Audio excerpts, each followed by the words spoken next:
नमस्कार, भारत लाइव देख रहे हैं आप। और जब से सरकार का गठन हुआ है तब से लगातार दो बातें बहुत तेज़ी से चल रही हैं। पहली ये कि क्या ये सरकार जो गठित हुई है 17वीं विधानसभा के लिए ये 5 साल तक कंटिन्यू करेगी, और दूसरा क्या सरकार में सब कुछ ठीक है, मतलब एनडीए में सब कुछ ठीक है। इन सब बातों के पीछे कई कारण हैं। उन कारणों का अगर विवेचना किया जाए तो आपको साफ नज़र आ जाएगा कि जो चौक चौराहे पर राजनीतिक गलियारे में चर्चाएं हो रही हैं वो अन्यथा नहीं है।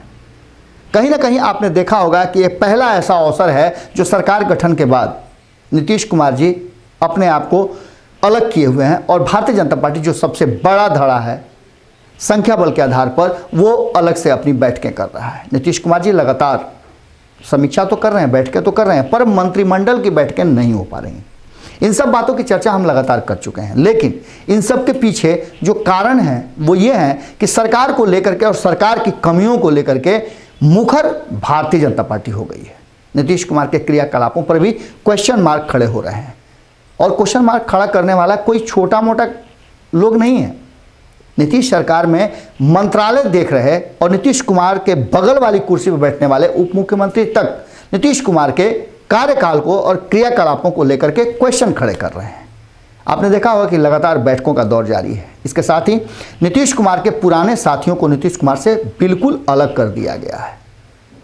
आपने देखा होगा सुशील मोदी को किस तरह से केंद्र में भेज दिया गया। उसके बाद नंदकिशोर यादव या फिर प्रेम कुमार हो या अन्य जो भी भारतीय जनता पार्टी के नेता थे, मंत्री थे, पुराने नेता थे, मजबूत स्तंभ थे, उन सारे लोगों को नीतीश कुमार के खेमे से बाहर कर दिया गया।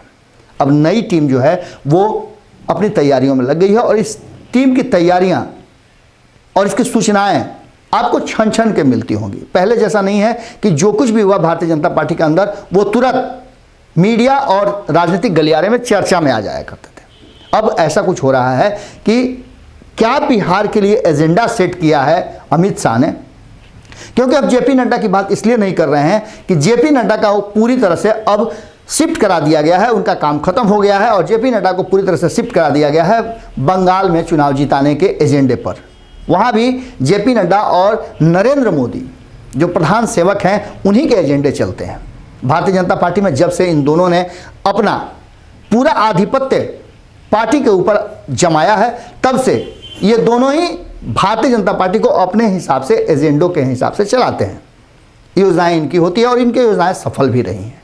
लगातार इन दोनों के बीच में जो मंत्रणाएं होती हैं उसी पर भारतीय जनता पार्टी का ये नया जो गठबंधन है वो चल रहा है। अब इन सब बातों को लेकर के बिहार के लिए शाह का एजेंडा क्या है, इस एजेंडे की अब तक पूरा सिर्फ अंदाजा लगा सकते हैं, खुलासा नहीं हो पा रहा है।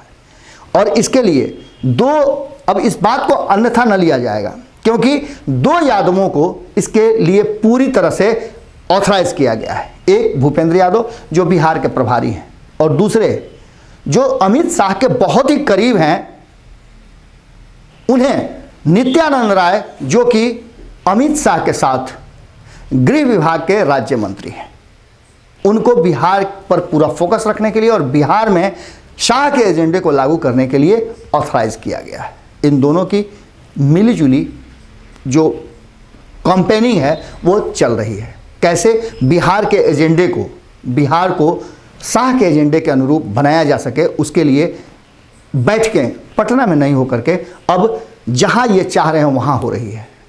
इसकी एक बैठक इस बार वैशाली में हुई। वैशाली आपको पता है कि खास करके नित्यानंद राय का ये क्षेत्र रहा है, वहीं पर बैठकें हुई, और इस बैठक से नीतीश कुमार के पुराने साथी और पुराने मंत्रालय के लोगों को अलग रखा गया है। इस बैठक में क्या कुछ हुआ, इस बैठक में कौन लोग शामिल थे, ये सारी बातें अब तक आपको पहुंच गई होंगी, क्योंकि इस बैठक में वो लोग थे जो अब नई टीम के हिस्सा हैं और नई योजनाओं पे ये क्रियान्वयन करने के लिए ऑथराइज किए गए हैं। इनमें से दोनों उप मुख्यमंत्री थे, नागेंद्र जी थे। नीतीश कुमार के मंत्रालय में शामिल मंगल पांडे को भी इस बैठक में शामिल किया गया था, क्योंकि मंगल पांडे को माना जाता है कि वो केंद्रीय नेतृत्व और 2014 में भारतीय जनता पार्टी जब लोकसभा का चुनाव जीती थी तब मंगल पांडे बिहार के अध्यक्ष हुआ करते थे और उस समय उनका बहुत ही बेहतर सामंजस्य था अमित शाह के साथ, इसलिए भरोसे के पात्र हैं। और ये माना जा रहा है कि वो उस खेमे के नहीं हैं, ये नई टीम के हिस्सा हैं। इसके साथ साथ संजीव चौरसिया को भी इसमें शामिल किया गया था। आपको पता है कि संजीव चौरसिया भी केंद्रीय नेतृत्व के बहुत करीब हैं। इन सब बातों को लेकर के संजय जायसवाल और भूपेंद्र यादव इस बैठक के मुख्य हिस्सा थे और इस बैठक में क्या कुछ हुआ, क्या रणनीति बनी, ये बातें अब तक खुलासा नहीं हो पाई हैं, क्योंकि इन बातों को बहुत ही गुप्त रखा गया है। और निश्चित रूप से ये बातें नीतीश कुमार के लिए चिंताजनक जरूर होंगी। आज मंत्रिमंडल का बैठक भी होने वाला है और इससे पहले भारतीय जनता पार्टी की इस रणनीति का कोई ना कोई महत्व जरूर है। देखना होगा कि क्या रणनीति है भारतीय जनता पार्टी की आने वाले बिहार को लेकर के और बिहार की सरकार को लेकर के, क्योंकि सबसे बड़ा मुद्दा है जो लोग पूछ रहे हैं भारतीय जनता पार्टी से कि आपके 19 लाख रोजगार का क्या हुआ। ये सबसे अहम मुद्दा है और इस मुद्दे पर कहीं ना कहीं नीतीश कुमार ने अपने हाथ खड़े कर लिए हैं और यहीं से शुरुआत हुई है टकराव की। देखना होगा कि इस बैठक से हम टोड़ में लगे हुए हैं, हम गुदगुदा कर पूछने का प्रयास कर रहे हैं कि इस बैठक में क्या कुछ हुआ, अब इसके क्या परिणाम होंगे, क्या असर होंगे और ये एजेंडा क्या था, हम टोक करके आपको ज़रूर बताएंगे। तब तक आप भी अंदाज़ा लगाइए, भारत लाइव देखते रहिए और भारत लाइव पर खबरों का सिलसिला तो लगातार जारी है। नमस्कार। अगर ये वीडियो पसंद आई और वह बिहार के राजनीति और बिहारियत से सरोकार रखेनी तो सब्सक्राइब बटन दबा के चैनल के सब्सक्राइब कर ली। ओजे एगो घंटी बा, ओकरा बटन दबा देला से कुल सटीक और मारक खबर रुआ मुफ्त में मिल जाई। अगर रुआ पत्रकारिता के हमनी के नया प्रयोग में सहयोग कर चाहतानी तो ज्वाइन बटन दबा दी। पेटीएम नंबर नोट कर ली 9386816700। धन्यवाद।